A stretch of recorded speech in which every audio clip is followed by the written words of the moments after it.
أما بعد فأعوذ بالله من الشيطان الرجيم بسم الله الرحمن الرحيم فلما جاءهم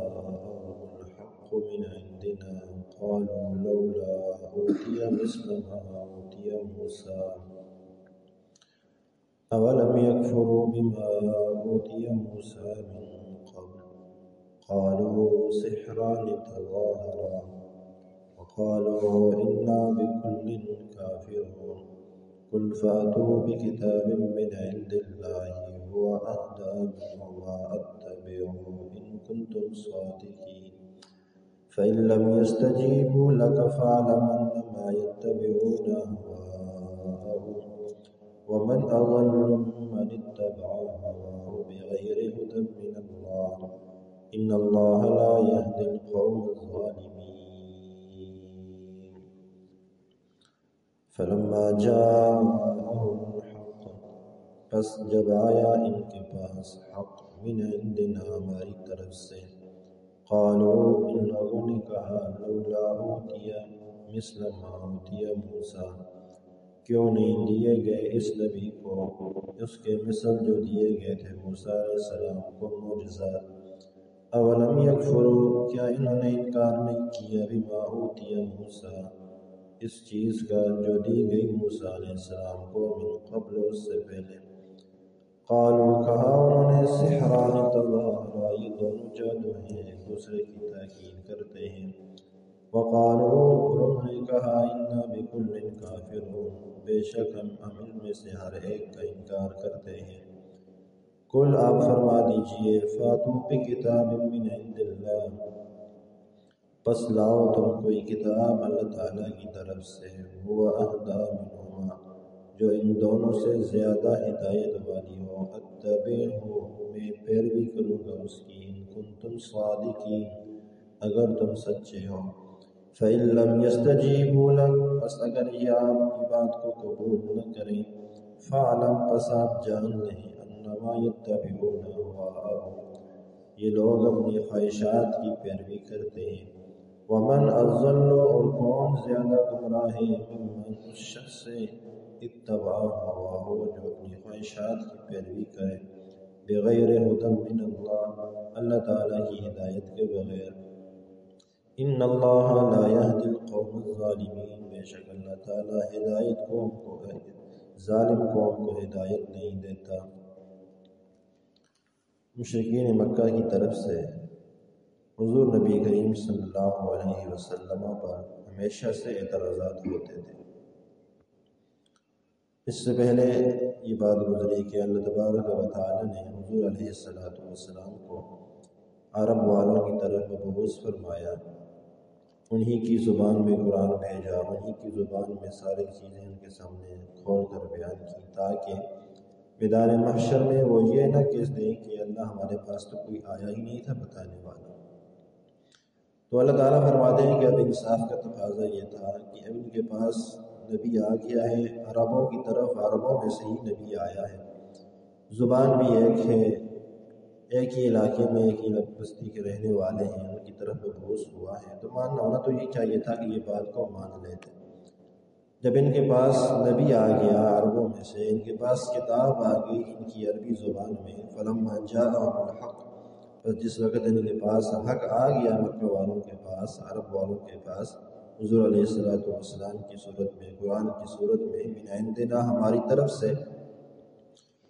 تو انہوں نے کیا کہا ہونا تو یوں چاہیے تھا انصاف کا تقاضا تھا یہ مان لیتے لیکن انہوں نے کیا کہا لولا اوتی مثل ما اوتی موسیٰ بجائے اس کے کہ یہ اپنے عرب نبی کی بات کو مان لیتے عربی زبان میں اترے ہوئے قرآن کو مان لیتے انہوں نے کہا جی اس نبی کو ایسے معجزات کیوں نہیں دیے گئے جو موسیٰ علیہ السلام کو دیے گئے اسے بھی تو اگر یہ سچا نبی ہے تو یہ ویسے معجزات کیوں نہیں دکھاتا جیسے معجزات موسیٰ علیہ السلام کو دیے گئے کبھی یہ بھی تو لاٹھی ڈالیں اور وہ سانپ بنتی ہوئے ہمیں نظر آئے کبھی یہ بھی اپنے گریبان میں ہاتھ ڈال کے نکالے تو ہمیں چمکتا ہوا نظر آئے تو اس طرح کی معجزات ہمیں یہ کیوں نہیں دکھائے جا رہے تو یہ مشرکین مکہ کی طرف سے اعتراض تھا اللہ تبارک و تعالیٰ نے اس کا جواب ارشاد فرمایا اولم یکفروا بما اوتی موسیٰ من قبل محبوب یہ نہ ماننے والوں کے ہیلے اور بہانے ہیں اگر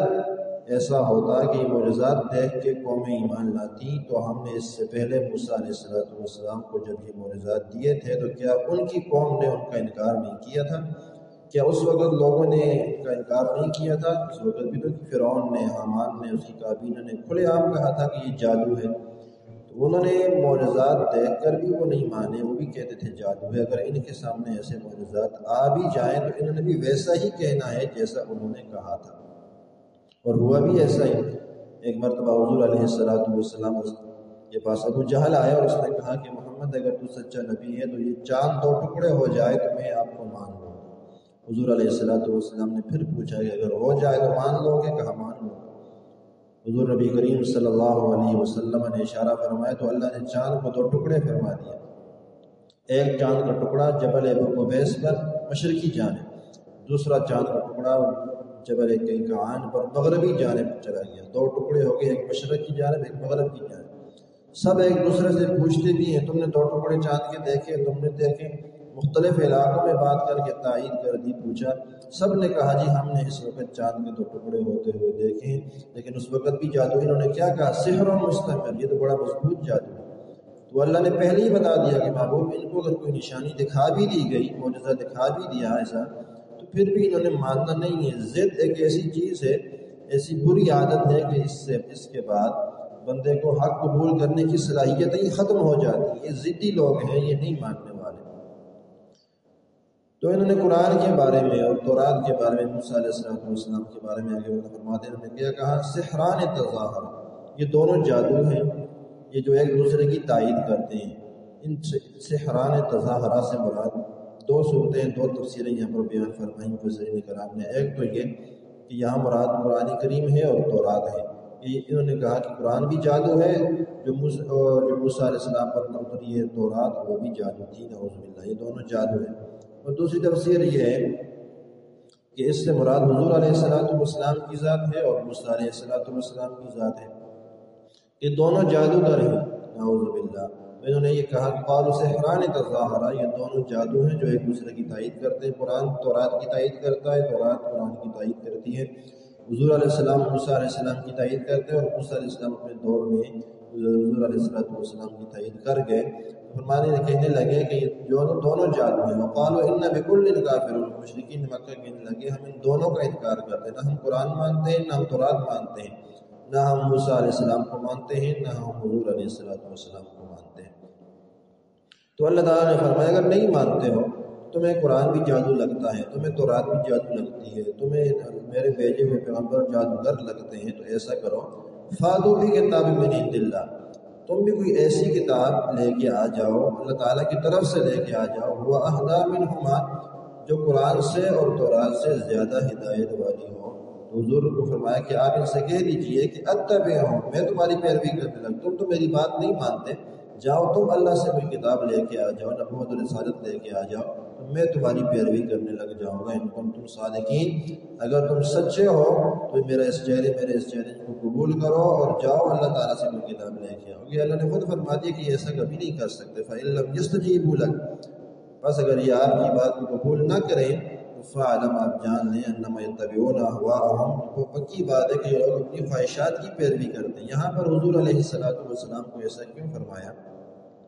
اس لیے کہ جب بھی مشرکین مکہ آ کے نشانیوں کا مطالبہ کرتے تو حضور علیہ السلام کے دل میں یہ بات آ جاتی تھی